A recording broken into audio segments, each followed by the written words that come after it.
기독교인들은 동성애를 어떻게 바라봐야 하나요? 하나님은 죄는 분명히 회개해야 된다고 하지만 사람은 사랑하는 거잖아, 하나님이. 일단 동성애자를 우리가 미워한다, 이렇게 봐서는 안 된다는 거죠. 그러니까 기독교인들은 세상 사람들이 바라보는 그런 시선이 아니라 하나님의 시선을 가지고 있어야 되잖아. 그러니까 하나님의 시선이 어떨까라고 생각하면 그들도 여전히 죄인이고 불쌍히 여김받을 수밖에 없는 그런 사람들이다. 그러므로 그리스도인들도 주님의 시선을 가지고 그들을 불쌍히 여기는 마음을 가지고 있어야 된다. 이렇게 생각을 하는 거죠. 그럼 이 동성애라고 하는 게 어릴 때부터 환경에 의해서 자기도 모르게 이게 생겨나는 현상이에요. 이게 유전적으로 된 사람이 아니고 환경적으로 바뀐 거라는 거지. 그러면은 우린 기독교인이니까 성경에서 바라보는 동성애를 우리가 가만히 생각해 보면 노아 시대 때 창세기 6장에 사람이 정상적으로 남녀가 이렇게 사랑해서 아이가 낳고 그래야 되는데 그렇지 못한 시대 환경이라는 거예요. 창세기 19장에 보면 소돔과 고모라가 나오는데 그때도 남자들이 남자를 원했다. 이런 것들이 나와 있죠. 로마서 1장에 보는 이 로마 시대에도 역시 동성애가 있었다는 얘기 아니에요. 그런데 특징을 보니까 다 멸망당하는 시대였단 말이죠.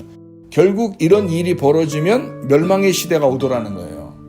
근데 지금 어때요? 2000년대가 시작돼가지고 이렇게 지나고 난 다음부터는 갑자기 동성애라는 말이 막 나오기 시작했는데 지금은 동성애가 전 세계적으로 그들을 인정해줘야 된다는 법으로 막 정하는 그런 시대까지 온 거예요. 이러면은 이제 우리 입장에서는 기독교 입장에서는 사실 그 사람들을 미워해야 되는 입장이다라는 게 아니고 시대가 마지막 때가 왔구나라는 것을 우리는 생각해야 되겠죠. 그러면 이제 우리가 기독교인들이 바라보는 성경적인 동성애를 가만히 생각해 보자고. 인류가 처음 있는 거 아담과 하와인데 남자 여자거든요.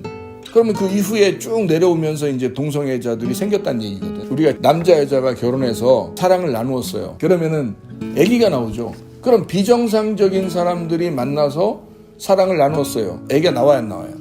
안 나와요. 특징이 그거예요. 그죠? 가장 큰 특징은 성경에서 보니까 아기가 나오느냐 아기가 나오지 않느냐에 대한 문제였어요. 정상적인 사랑을 나누면 아기가 나올 수 있다. 비정상적인 만남을 가지면 아기가 나올 수가 없다. 그 아기가 뭘 말하는 거예요? 성경에서는 예수님을 말하는 거예요. 말씀이신 예수님, 하나님의 아들을 말하는 거예요. 그러니까 하나님의 아들이 출산되느냐 하나님의 아들이 출산되지 않느냐에 대한 문제예요. 동성애를 하면 어떻게 하나님의 아들이 그 속에서 출산되지 못하는 거예요. 동성애를 안 하고 남자 여자가 만나면 하나님의 아들이 출산될 수가 있다는 얘기고요. 그러면 거짓말 치는 사람은 하나님의 아들이 출산되지 않죠.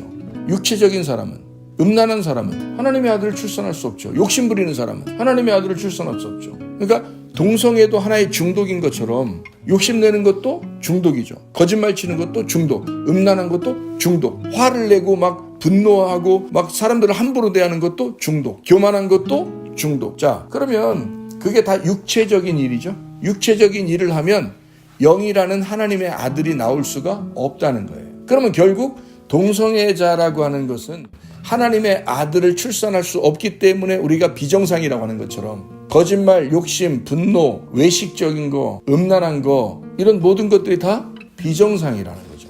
그러니까 기독교인들은 동성애 자체는 비정상적이고 잘못된 것이다 라고 당당하게 이야기를 할 수 있어야 되는 거고 그리고 그 사람들에 대해서는 우리가 미워하는 감정을 가져서는 안 되겠다는 거죠. 그들도 역시 구원받아야 할 회개시켜야 할 하나님의 사랑하는 사람들이다.